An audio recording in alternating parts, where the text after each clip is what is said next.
Appeal number 26, which is E.J. Brooks Company versus Cambridge Security Seals. Counsel?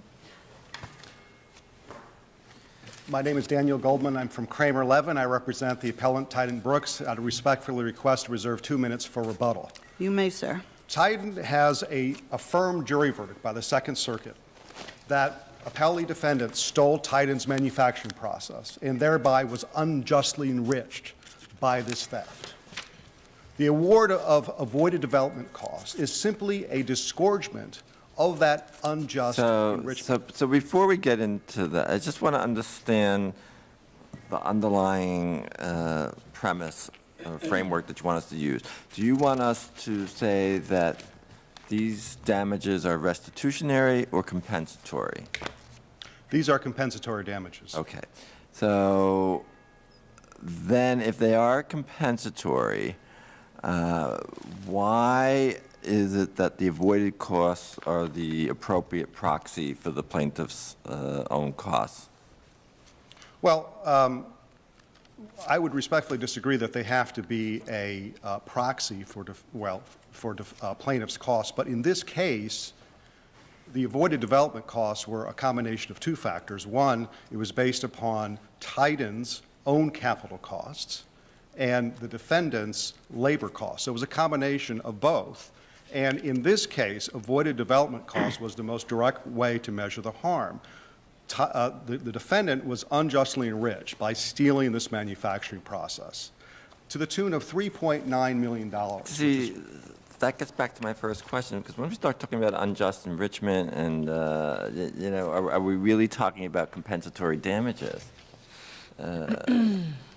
Well, it's a form of compensatory. It could be restitution. And disgorgement, But in this case, though, Tyden has an affirmed jury verdict on the cause of action for unjust enrichment. We all agree on that. Right. So why don't we talk about damages? So I'm having some trouble understanding why we would want to carve out a separate category for damages where it seems like there are three categories traditionally: plaintiff's loss, profits unjustly received, reasonable royalty. Why couldn't you, in the appropriate circumstances, use whatever calculations you want to try to use to show avoided costs that fit within one of the established theories? Well, as the district court held, this was a form of the defendant's profits. It's not bottom line profits, but they got a gain. They got a tremendous gain to the value of $3.9 million. So the term profits should not be construed in a narrow fashion. You're saying it's a calculation method more than a new category?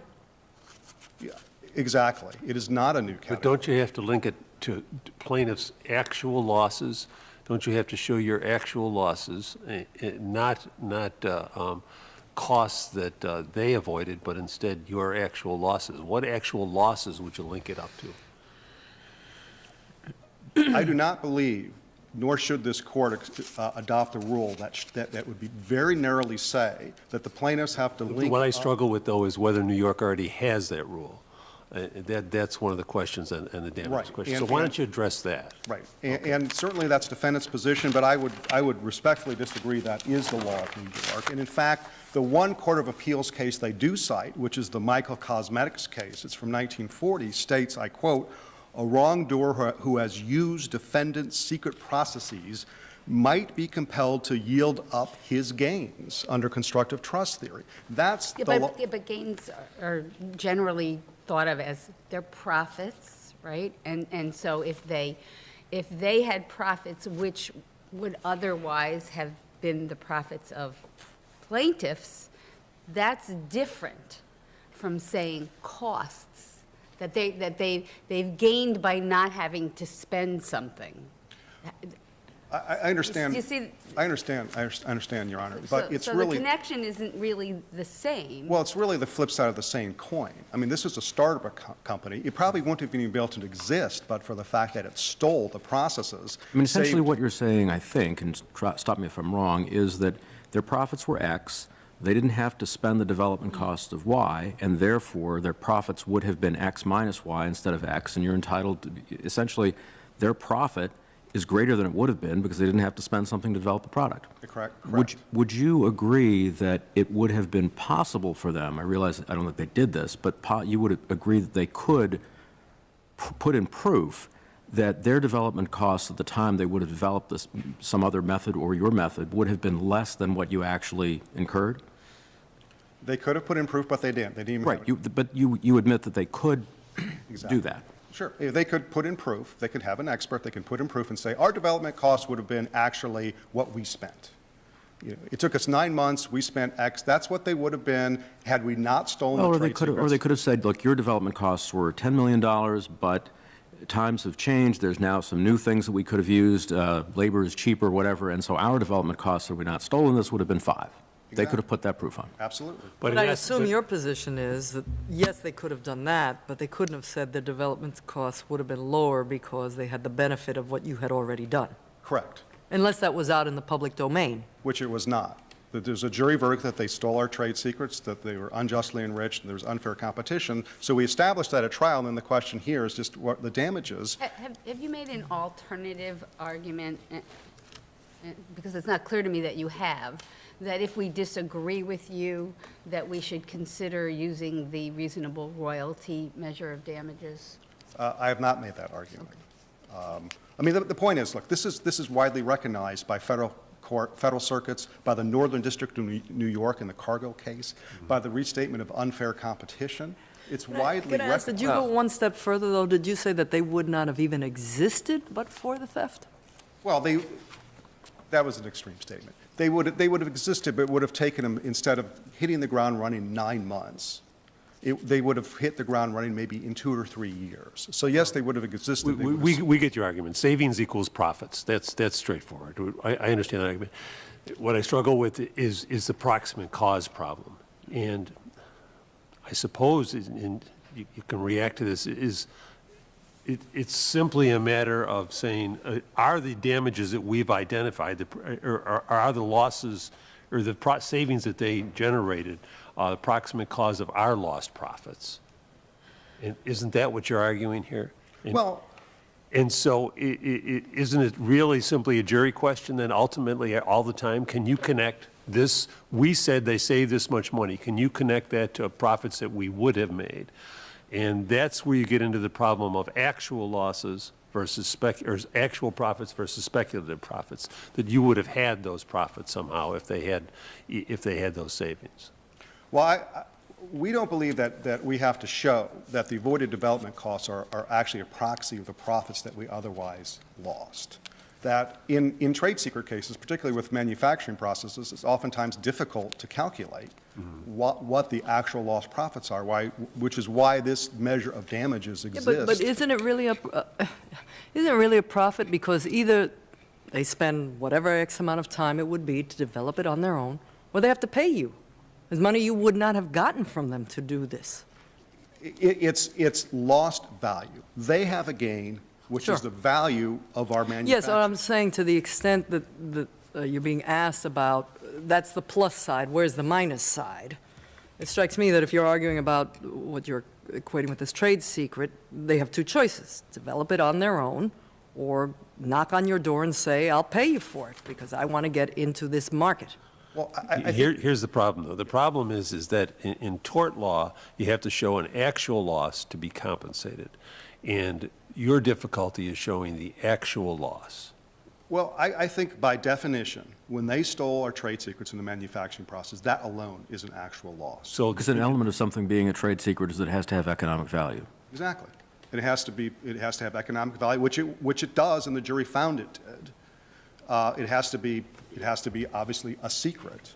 So by definition, when they steal the trade secret, we have a loss. They have a manufacturing process they stole. But if your profits haven't changed one bit from what they would have been had they not stolen your trade secret, then the question is, what is your loss? Our loss is that they could have come to us and, they could have come to us and negotiated, try to get it. So that sounds like a royalty payment. Well, it could be a royalty payment, but it's not- our loss is that that there's an inherent right to protect intellectual property. agree. And- But their loss, there's no necessary connection that what you lost is the same as what they gained. I think that's what Judge Fahey's saying. Well, we did not put in evidence to show that we lost $3 million of sales, which is what the jury verdict was on the value of the avoided development costs. So we didn't have that Couldn't you evidence. use the avoided cost to show the value of a royalty payment in calculating what an appropriate royalty would be? I mean, they avoided these costs, so what would they have paid you to license it? It could be a royalty payment, it could be. And but wouldn't I that think- fit within one of the But I think- standard measures of damages But I that we've been think, talking about? here, that is their gain. Their gain is that they hit the ground running in 9 months. Their gain was $3.9 million, and that's what they should disgorge. And it took 20 years to develop this process. They walked out the door with it. So is your point that they need to be put at the same footing that they would have been in if they had not taken Exactly. the trade secret? And they should disgorge that unjust gain. And then you can compete with them on that level, or whoever they would have stolen it from could compete with them on that level? That's correct. Did you ask for punitive damages here? We did ask for punitive damages. And that went to the jury? They went to the jury, and we did not receive them. So can the avoided loss method be viewed as a way of punishing the alleged or the misconduct without meeting the high standard of a punitive damages? No, award? because it can be measured. Punitive damage is a punishment, has obviously the very high standard in the state of New York.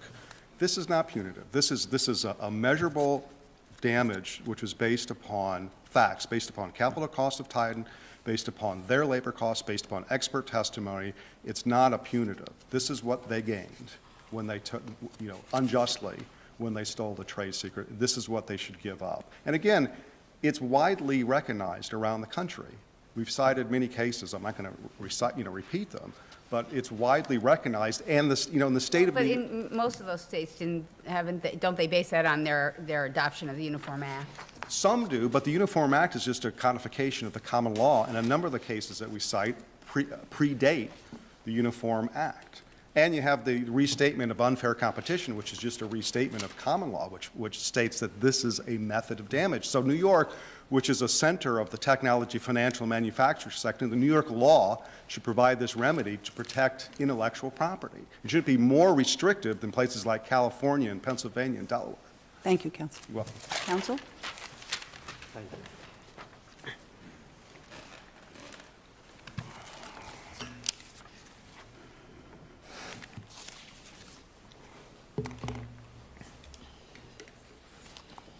May it please the court.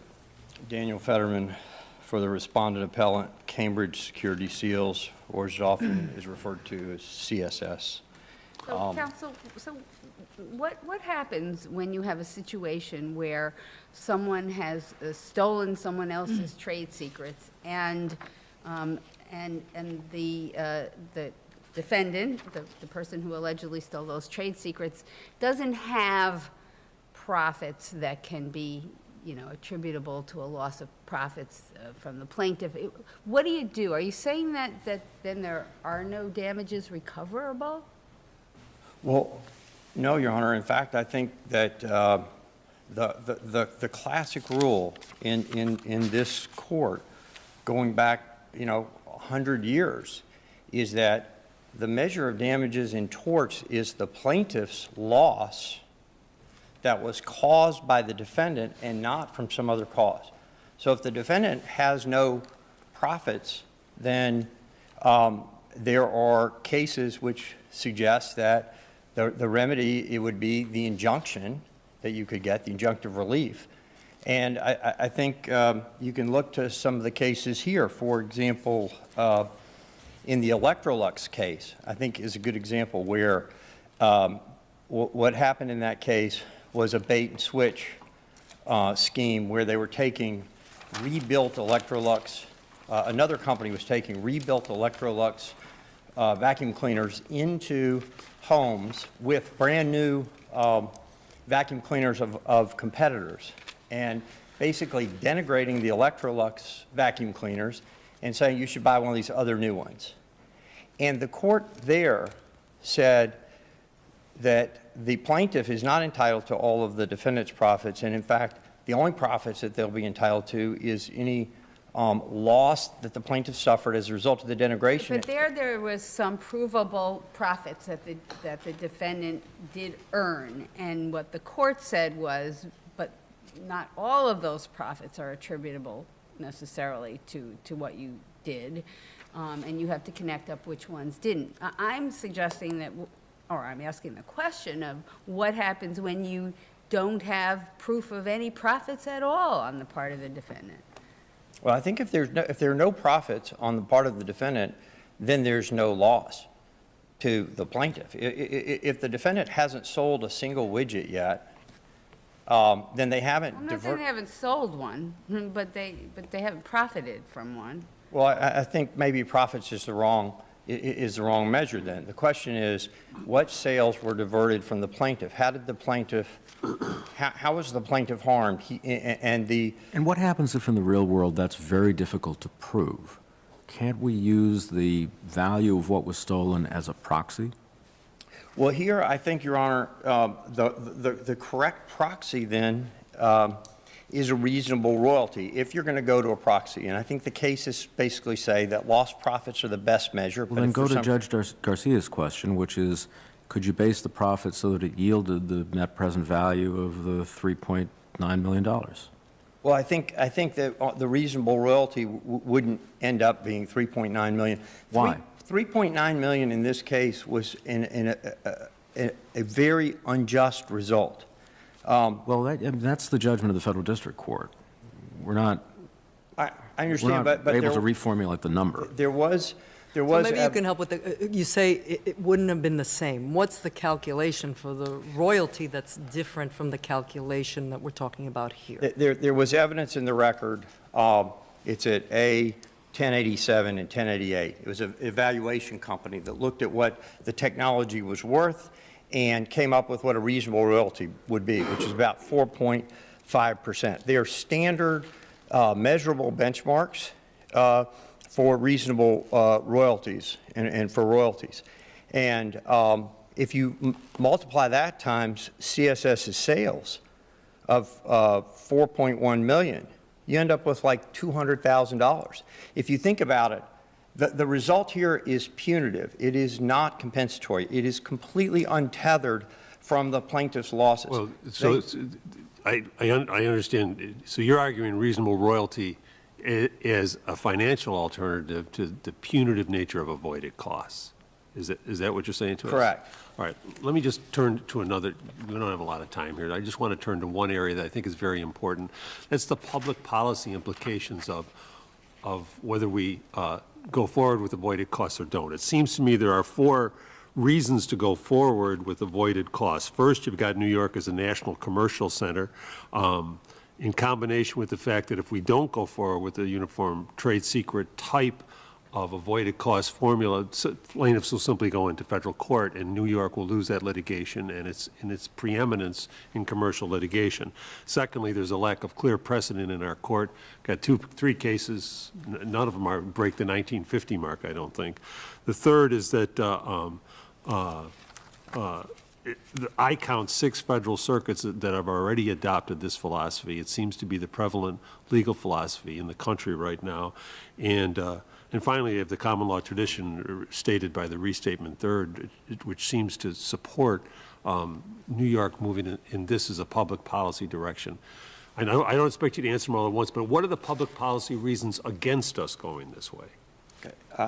The first one I would submit is that you're going to be overruling literally 100 years of precedent of damages in New York, which is... You mean we're going to be changing the definition of damages in essence?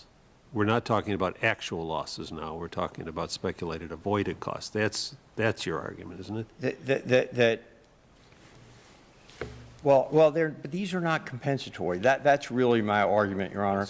That when a plaintiff who had a trademark, when you look at all of the cases where a trademark or some other process was stolen, and then they look at which sales caused harm. And I understand that there may be a situation where there are no sales, but they only allow a plaintiff to recover some small percentage of those sales that actually harmed the plaintiff. Here, they recovered virtually 100% of CSS's sales, including its sales revenues from I don't see why you non-infringing say products. it's not, I mean, if I have a briefcase with $4 million in it and you take it, I don't see why giving it back to me isn't compensatory.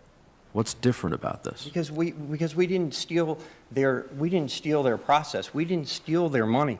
What we took was their exclusive right to the use of their process, which they could have licensed. We got the benefit of a license. And there was evidence that we could have gone out and licensed this, actually had it developed by a third party for less money. And these were fairly... Presumably, the trier of fact rejected that evidence. That may be that the trier of fact Aren't we didn't... stuck but- with that then? What's that? Aren't we then stuck with that? We can't undo that judgment. But again, you're awarding something... Well, let me make 2 points. One is the avoided costs that the plaintiffs are advocating here are not the avoided costs that have been recognized across the country.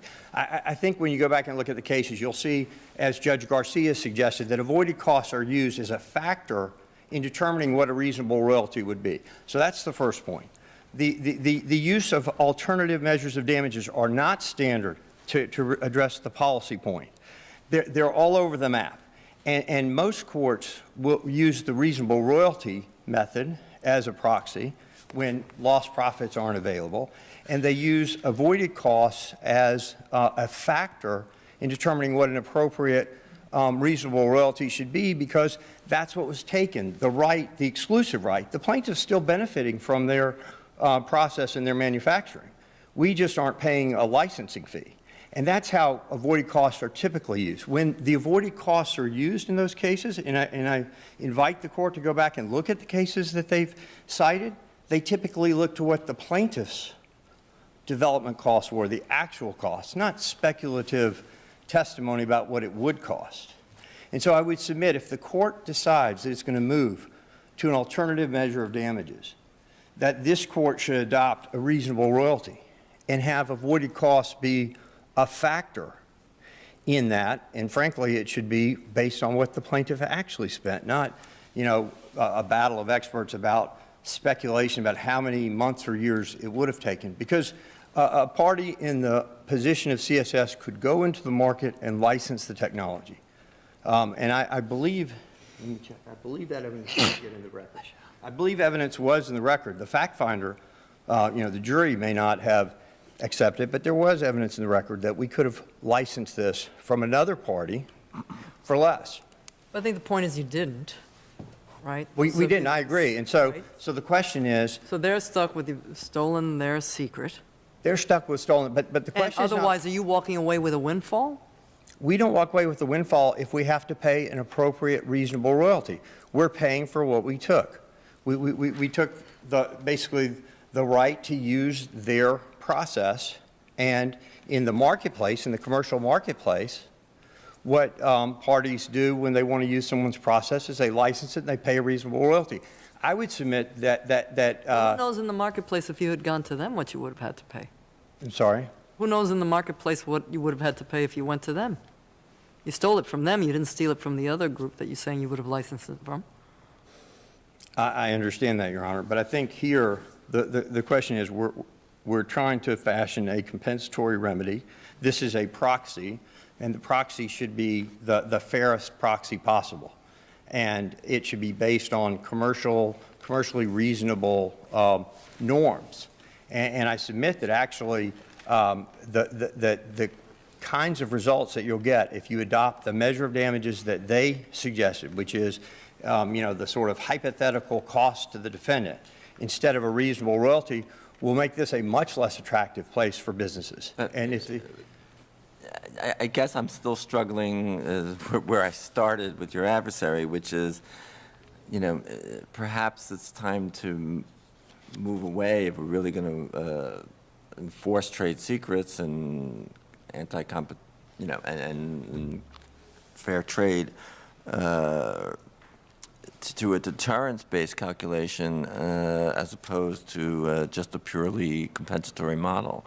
and why we shouldn't be doing that to catch up with some of the other jurisdictions.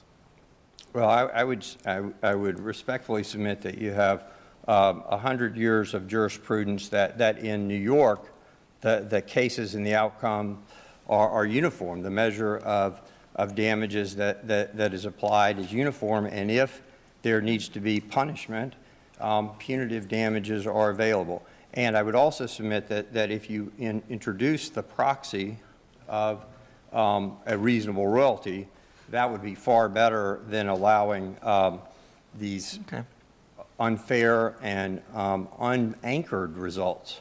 May I, Chief, just? Yes, of course.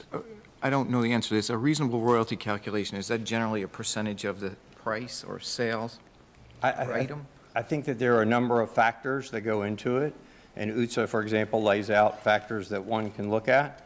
But the actual implementation of whatever they come up with, is that generally a percentage on sales, or is it a number? No, it's a percentage on sales, Your Honor. And as I mentioned, there was a percentage in the record based on this technology that a valuation group had done that suggested that it was around 4.5%. If you sold 2 widgets, you would apply the percentage to the sales. But if you went on avoided costs, you'd pay $3.9 million as soon as one rolled off the assembly line. Right. Thank you, counsel. Thank Mr. you. Goldman? A couple points. Counsel said that they did not get a windfall. They did get a windfall. The jury decided it was a $3.9 million windfall. Secondly, the damages were not speculative. They were based upon Tyden's capital cost, based upon Cambridge's labor cost, based upon expert testimony from a process engineer who calculated how long it would take to develop these trade secrets.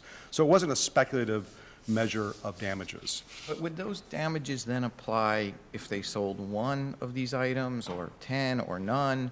I mean, it seems like a royalty payment is based in some way on sales volume, at least. But avoided costs, when would you incur that amount of damages?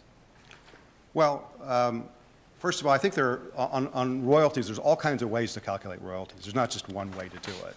And there may have been some evidence of a royalty in the record, but it was rejected. The $3.9 million was half of what our experts said was the development cost. But when would you be damaged in that way? Right, If they didn't sell anything, would you still be damaged $3.9 million? Because they stole it, they set the machinery up, they had one roll off that they looked at and said, this works, you get an injunction, do you get $3.9 million? I would say we do. The fact is they did make sales, but, you know, our damages we argued at the district court that we were damaged as soon as they started to steal our materials, which is when they walked out the door. That sounds like punitive. Well, it's not punitive because they have a gain. What's their gain if they haven't produced 1 widget? Well, that's in theory, but in this case, they did produce widgets. They did have revenues. They didn't have profits because they were startups. So with respect to this case, But I think the question is, does it matter if they produce 1 widget or 1 million widgets? I mean, if they never go into business, then you can say, well, perhaps in that case. Well, in that case, punitive, don't they, but- in that case, don't they still know the secret and can do with it what they want? Sell it to me, sell it to you, sell it to somebody An else? injunction for that. But they could sell it, and they could go into business. Maybe they're not in business at the time of trial. Maybe they go into business in the future, and they have correct. Judge Wilson is correct that they have the value of it. And yes, perhaps you could get an injunction, but we didn't seek an injunction here. We were awarded damages. And again, in this case. But I guess they may have the value of it, but you haven't lost anything. Well, we've lost the right to protect our intellectual property, which is But incredibly doesn't an valuable. injunction do that for you then? I think that certainly under unjust enrichment, the law in New York, they have to disgorge their gains. I mean, that's just Hornbook law. And I think Judge Wilson is right. They have that property. They can do what they want. Yes, perhaps you could get an injunction to prevent them from using it. But, what happened here was, we didn't discover they had this until, months afterwards. It came out in the market. It was a little bit late to run into court to get an injunction. To get an injunction, you typically have to run in right away. And oftentimes you don't have the evidence. And so, you're dealing with very complicated manufacturing processes. They covered up the fact that they stole the manufacturing process, used fake email addresses, didn't tell anybody where they worked. And so it was quite a while before we even discovered that they stole this manufacturing process. It wasn't until they sort of came out in the market 9 months later. So as I said, and, Was your point also that if they did violate an injunction, let's say you got an injunction, that indeed it would be very difficult, perhaps impossible, for you to discover that they have violated that injunction? It would be. In this case, it was months before we discovered this. Difficult to go get an injunction. This is not like a case where a bunch of brokers go from one investment bank to another and they walk out the door with a customer list and you run in the next day. That's not this case. And I think as Judge Fahey said, there are a lot of public policy reasons for this court to adopt this measure of damages. Thank you, counsel.